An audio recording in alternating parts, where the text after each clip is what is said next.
Welcome to संस्कार plus academy. जैसा कि आप जानते रहे कि हमने 10th स्टैंडर्ड साइंस 1 के ग्रेविटेशन चैप्टर के न्यूमेरिकल स्टार्ट किया था हमने ये। तो आज हमारा लेक्चर नंबर 3 है जिसमें हम क्वेश्चन नंबर 6 और 7 कवर करने वाले हैं। तो क्वेश्चन नंबर 6 ऐसा है कि the masses of earth and moon, earth और मून का मास दिया है। अर्थ का दिया है 6 into 10 power 24 और मून का इतना दिया है। The distance between them is 3.8, उनके बीच का डिस्टेंस इतना है। अच्छा, याद रखना रिस्पेक्टिवली वर्ड जब यूज किया था, मतलब पहले अर्थ बोला है तो पहला वैल्यू अर्थ का है, दूसरा मून है तो दूसरा वैल्यू मून का है। अगर रिस्पेक्टिवली वर्ड नहीं यूज करें तो किसी का भी रैंडम हो सकता था, लेकिन रिस्पेक्टिवली वर्ड यूज किया मतलब समझना, जो पहला नाम दिया है पहला वैल्यू है, दूसरे के लिए दूसरा वैल्यू है। और जी का वैल्यू इतना दिया है। अपने को क्या निकालना है? ग्रेविटेशनल फोर्स ऑफ अट्रैक्शन निकालना है दोनों के बीच में।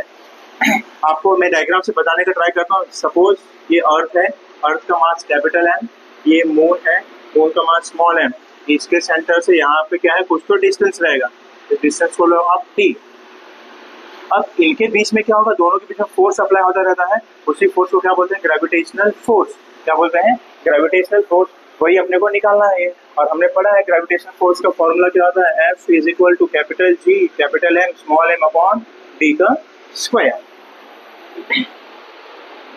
तो यहाँ पे डेटा क्या दिया हुआ है देखते हैं हम। डेटा दिया है पहला mass of earth, mass of earth हम कैपिटल एम से लिख रहे हैं जो है 6 into 10 power 24 kg। अगर कभी आपको मास ऑफ अर्थ नहीं दिया तो आपको वैल्यू याद रखना है। मास ऑफ अर्थ कितना है? 6 into 10 power 24 kg। और दूसरा वैल्यू क्या दिया है? Mass of moon, mass of moon small M से लिख रहे हैं। स्मॉल एम का वैल्यू कितना दिया है? 7.4 into 10 power 22 kg। आप बोलोगे सर 7.4 तो ज्यादा है, तो मून का मास ज्यादा है। अरे नहीं यार, मून का मास ज्यादा नहीं। आप पावर देखो ना, इसका पावर 24 है, इसका पावर 22 है। ये मून का मास कम है अर्थ के मास के कंपेयर में। और जी का वैल्यू दिया है, जी को बोलते हैं एक्सीलरेशन, सॉरी ग्रेविटेशनल कांस्टेंट। क्या बोलते हैं? ग्रेविटेशनल कांस्टेंट का वैल्यू दिया हुआ है कैपिटल जी का 6.67 into 10 power -11 newton metre square पर केजी स्क्वायर। तीन चीजें दी गई हैं। नेक्स्ट हम लोग को क्या फाइंड आउट करना है? टू फाइंड, देखो यहाँ पे लिखा है क्या? Calculate gravitational force of attraction. सीधा क्या लिख दो? ग्रेविटेशनल फोर्स निकालना है अपने को, कैपिटल एफ का वैल्यू निकालना है। थर्ड नंबर पे आएगा फॉर्मूला। आपको मैंने फॉर्मूला समझाया कौन सा यूज होगा। फॉर्मूला कौन सा यूज होगा? F is equals to capital G small M capital M upon D square. अब ये फॉर्मूला हमको किसी तो लॉ से आया है। क्या आपको पता है कौन से लॉ से आया? इसको कौन से लॉ से निकाला है हमने? जल्दी से उसका आंसर बता दीजिए। D square. नेक्स्ट स्टेप होने वाले हैं कैलकुलेशन। अब कैलकुलेशन में हमको स्टार्ट करना है। हमारे पास सारी वैल्यूज दी गई हैं, बस हमको क्या करना है? सिंप्लीफाई करना है। तो हम लिखेंगे वी है, क्या है हमारे पास? F is equal to capital G capital M small M upon D square. Therefore capital F, capital G का वैल्यू कितना है? कैपिटल जी का वैल्यू है 6.67 into 10 power -11। कैपिटल एम का वैल्यू कितना है? कैपिटल एम का value 6 into 10 power 24। Small M का वैल्यू है 7.2 into 10 power 22। और डी स्क्वायर, अच्छा सॉरी, डी स्क्वायर का वैल्यू नहीं दिया है तो चलो देख लेते हैं। इसको आप एज इट इज रह देना, इसको आप इक्वेशन 1 बोल देना। सिंस डी का वैल्यू नहीं दिया तो अपने को पहले डी का वैल्यू निकालना है। नहीं सॉरी, डी का वैल्यू दिया उनके पास, डी का वैल्यू दिया है, डिस्टेंस दिया हुआ है तो डेटा में आ जाएगा distance D is equals to 3.8 into 10 power 5 kilometre. याद रखना जब भी डेटा दिया रहेगा आपको हमेशा MKS यूनिट लिखना है। MKS मतलब क्या? मीटर। डिस्टेंस जो रहेगा मीटर में आएगा, मास जो आएगा केजी में आएगा, टाइम सेकंड में आएगा। मास केजी में तो है लेकिन डिस्टेंस किस में? किलोमीटर में। डिस्टेंस किस में आना चाहिए? मीटर में आना चाहिए। तो हम इसको ऐसे लिख सकते हैं 10 power 5। 1 किलोमीटर में कितना मीटर होता है? 1000 मीटर। इसी को हम लिख सकते हैं 3.8 into 10 power 8 मीटर।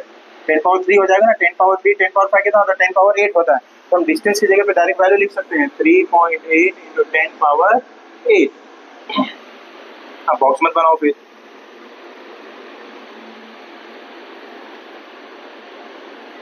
सिंप्लीफाई करना है।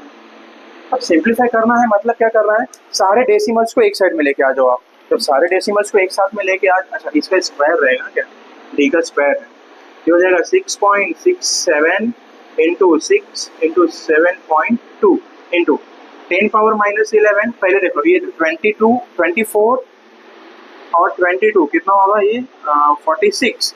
46 में कितना माइनस करोगे 11, 11 जब माइनस करोगे तो 5 और 3 35 बचेगा। 10⁻35 डिवाइड बाय, इसको हम लिख सकते हैं 3.8 इंटू 3.8, 2 बार 3.8 या ऐसा 10⁻8 दो बार लिख सकते हैं ना हम, स्क्वायर मतलब वही होगा, 2 बार टर्म हो गया वही टर्म हो।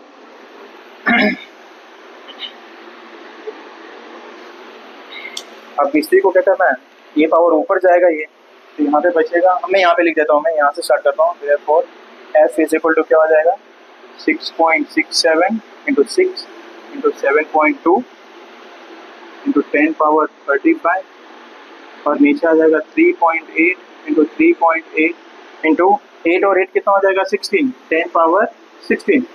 35 माइनस 16 करोगे कितना आ जाएगा 15, ये 15 हो गया। 6 करोगे तो 4 और 9 हो जाएगा 9, और 2 1 बचेगा 19। तो ये ऊपर जाएगा तो कितना बचेगा, f is equal to 6.67 into 6 7.2 into 10⁻19 upon 3.8 into 3.8। अब हम एक ऐसे स्टेप पे आ गए हैं जिसके आगे बस थोड़ा सा आप और सिंप्लीफाई कर सकते हो, सिंप्लीफाई कर सकते हो, लेकिन सिंप्लीफाई करना मतलब कैसा है कि डेसिमल्स को हटा देना पड़ेगा। जब डेसिमल्स को हटाओगे तो इसका वैल्यू आप 667 इंटू 10⁻−2 लिख सकते हो आप। -2 मतलब डेसिमल और इधर आ जाएगा, इसको 6 ही लिख सकते हो, 7.2 को 72 लिख सकते हो और इसका 10⁻−1 लिख सकते हो। इसका मतलब ही क्या होगा 7.2 ही होगा ये, और पहले से ही 10⁻19 है। 3.8 को क्या लिख सकते हो 3.38 इंटू 10⁻−1, 38 इंटू 10⁻−1। अब फिर से यहाँ पे 667 6 72 साथ में आ गया, 38 इंटू 38 ये साथ में आ गया। अब पावर बचा तो यहाँ पे -2 -1 इससे -2 हो जाएगा और ये -2 से -2 कट जाएगा, ये और ये मल्टीप्लाई हो जाएगा तो बचेगा 10⁻18 माइनस हो जाएगा। तो ये समझाएगा क्या हो गया, बेस सेम पावर ऐड हो जाता, -2 हो जाएगा, नीचे भी -2 ऊपर भी -2 कैंसिल हो गए। यहाँ पे -1 बचा है, -1 और 19 कितना होगा 18 होगा। अब इसके आगे जब आप सिंप्लीफाई करते जाओगे, जैसे आपको पता है ये से कट करूंगा कट। अब यहाँ पे मेन प्रॉब्लम ये आता है, जो भी इस टाइप का आपको प्रॉब्लम मिलेगा, इस फॉर्मूले के बेस पे जो भी प्रॉब्लम मिलेंगे आपको, आपका लास्ट में जो सॉल्व करने का जो टेक्निक है यहाँ पे बहुत ज़्यादा टाइम जाएगा, कि टोटली आपके प्रैक्टिस के ऊपर डिपेंड होगा कि आपका कितना आंसर आ रहा है। ये तो यहाँ पे मैं डायरेक्ट आपको आंसर लिख देता हूँ आपके बुक के हिसाब से। आपके बुक में जो आंसर्स दिए हैं वो हैं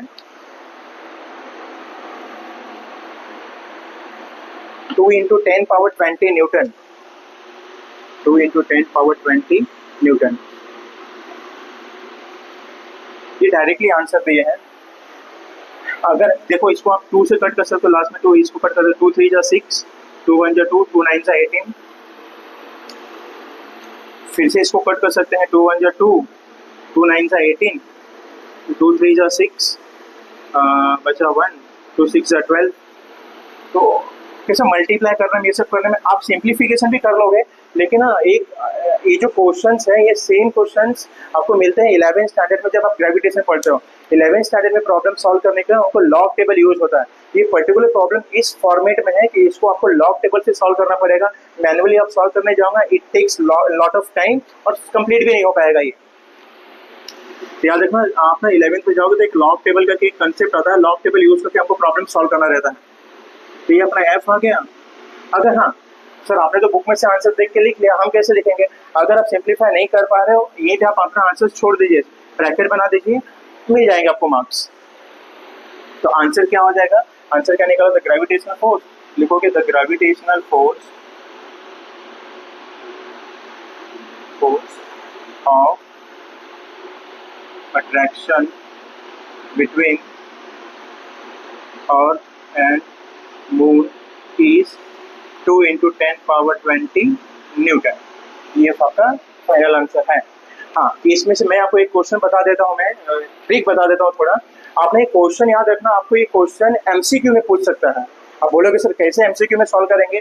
सिंपल सा आपको आंसर याद रखना है, क्योंकि देखो अर्थ का जो मास है वो सेम ही रहने वाला है, मून का मास यही रहने वाला है, इतना ही मास ही है, और उनके बीच का डिस्टेंस भी यही है। तो अगर एक क्वेश्चन तो डायरेक्टली थोड़ा चेंज कर देगा, बोलेगा कि फाइंड आउट द डिस्टेंस या find out the gravitational force of attraction between earth and moon. फिर से बोल रहा हूँ, बहुत अच्छे से सुनना, ये क्वेश्चन एमसीक्यू के लिए बनता है। एमसीक्यू में क्या पूछेगा, कुछ डेटा नहीं दिया रहेगा क्योंकि सारी चीजें कांस्टेंट है। आपने ग्रेविटेशन चैप्टर पढ़ा है तो आपको पता रहेगा सारी चीजें कांस्टेंट है, कभी चेंज नहीं होने वाली हैं। इसमें क्वेश्चन कैसे पूछ देगा कि find the gravitational force of attraction या what is the value of gravitational force of attraction between the moon and the earth. तो आपको डायरेक्ट याद आना चाहिए, आंसर कितना होना चाहिए, 2 इंटू 10⁻20 न्यूटन। जल्दी से याद कर लेना। ये मिलते हैं नेक्स्ट क्वेश्चन में, इसको स्क्रीनशॉट ले लीजिए आप। हमने अभी तक 6 क्वेश्चन देख लिए हैं। ये हमारा लेक्चर 3 का लास्ट क्वेश्चन है, 7 क्वेश्चंस। ये क्वेश्चन इस प्रकार से है कि द मास ऑफ अर्थ, हमने बोला इसके पहले वाले क्वेश्चन में देखा हमने मास ऑफ अर्थ सेम था कितना, the distance between earth and sun. Distance अब पहले वाले में अर्थ और मून के बीच में था, जिसमें कितना डिस्टेंस है 1.5 into 10⁻11 metre. If the gravitational force between the sun, between two मतलब क्या, अर्थ एंड सन के बीच का, कितना उनका ग्रेविटेशनल फोर्स ऑफ अट्रैक्शन है। तो मास ऑफ सन निकालना है अपने को कितना है। सेम फॉर्मूला जो हमने पीछे वाले क्वेश्चन में यूज किया था, 6 वाले क्वेश्चन में। यहाँ पे पहले डेटा देख लो, डेटा में क्या दिया है, पहला दिया मास ऑफ अर्थ, दिया mass of earth. Mass of earth हम लोग m1 ले लेते हैं, स्मॉल m1 ले लेते हैं, कितना है 6 into 10⁻24 kg। Mass of sun, mass of sun को आप नहीं, मास ऑफ सन नहीं दिया है, मास ऑफ सन को निकालना है अपने को। डिस्टेंस दिया है, डिस्टेंस b दिया है 1.5 into 10⁻11 metre, and gravitational force दिया है, ग्रेविटेशनल फोर्स मतलब कैपिटल F 3.5 इंटू 10⁻22 न्यूटन, और ग्रेविटेशनल कांस्टेंट दिया है। ग्रेविटेशनल कांस्टेंट को हम लोग G से लिखते हैं, G का वैल्यू दिया है 6.67 इंटू 10⁻−11 न्यूटन मीटर स्क्वायर पर kg स्क्वायर।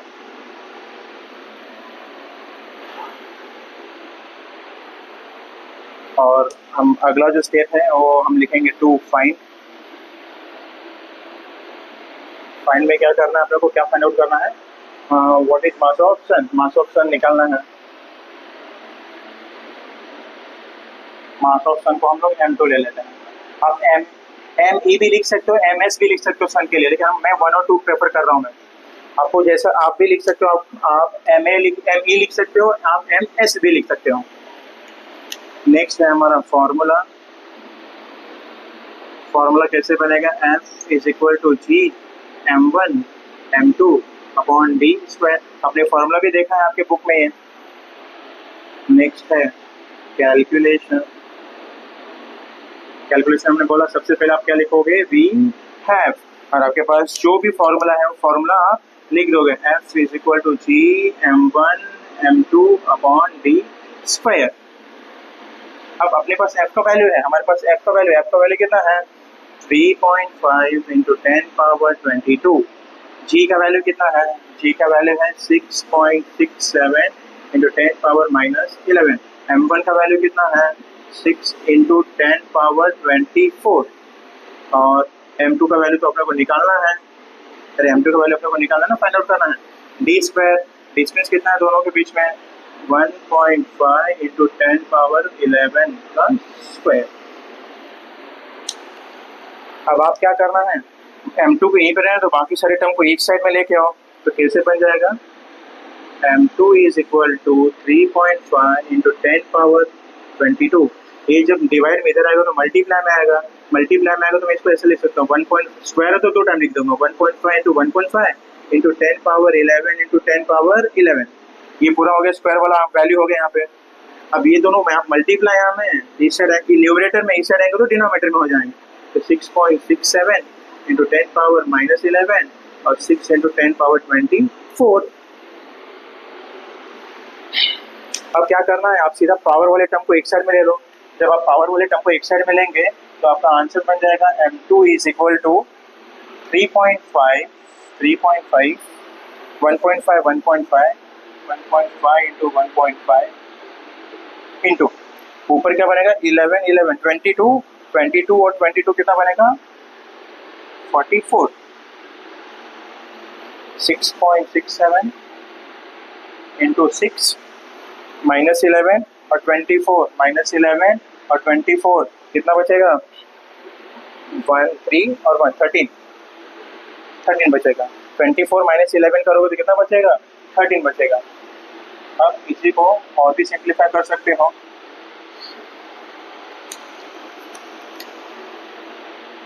थ्री 1.5 या यहाँ पे से भी अगर डेसिमल भी आप हटा सकते हो।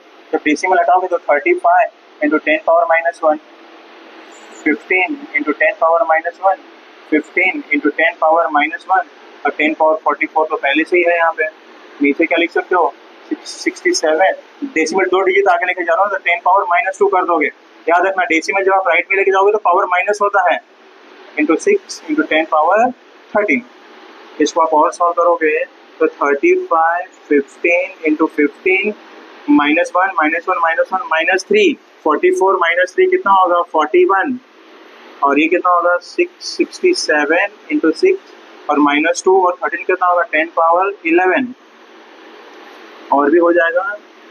15 इंटू 15 कितना होगा 225 और 667 इंटू 6 ये ऊपर यहाँ पे 11 है ऊपर जाएगा तो कितना बचेगा -11। 44 -11 कितना बच जाएगा 10 पावर 30 कितना बच जाएगा 10 पावर 30। आप एनी हाउ आपको उसको क्या करना है इसको सॉल्व करेंगे। आप इस में फिर से हमने जैसे क्वेश्चन नंबर 6 में किया था ये आपके लेवल के न्यूमेरिकल्स नहीं है ये सिंप्लीफाई करना। इसको सिंप्लीफाई करने के लिए आपको क्या करना पड़ेगा लॉग टेबल यूज करने हैं जो आपको कंसेप्ट में नहीं है। लॉग टेबल आपको 11 स्टैंडर्ड में मिलेगा। मैं इसका डायरेक्ट आंसर लिख देता हूँ 1.96 इंटू 10 पावर 30 न्यूटन। इसी को इक्वल करके आप बोल सकते हो ऑलमोस्ट 2 इंटू 10 पावर 30 न्यूटन। मतलब क्या जो मास आया सन का जो मास है सन का मास कितना है 2 into 10 power 30 not newton KG. Mass है तो केजी आएगा इतना केजी सन का मास है। अब इसके बाद हमारा 4 स्टेप हो गया है। आप इसका लास्ट वाला स्टेप आंसर लिख सकते हो। आंसर में आप क्या लिख सकते हो mass of sun is 2 into 10 power 30 kg। अब फिर से यहाँ से यही क्वेश्चन भी याद रखना ये क्वेश्चन भी एमसीक्यू के लिए इम्पोर्टेंट है। एमसीक्यू के लिए कैसे इम्पोर्टेंट है आपको इसमें से पूछ लेगा what is force of attraction between earth and sun. Sun और अर्थ के बीच का फोर्स ऑफ अट्रैक्शन कितना है याद रखने का 3.5 इंटू 10 पावर 22 kg है। क्लियर है क्या। सन का मास कितना है तो सन का मास याद रखने का 2 इंटू 10 पावर 30 kg है। क्लियर है। आई होप आपको अभी तक की वीडियो समझ में आई होंगी। अगर आपको कहीं पे डाउट है तो जल्द से जल्द कमेंट करिए मैं उसका आंसर आपको देने के लिए ट्राई करूंगा। मैं अगर आपको वीडियो अच्छी लगी हो तो लाइक करें शेयर करें और सब्सक्राइब करें। मिलते हैं नेक्स्ट पार्ट में। Thank you.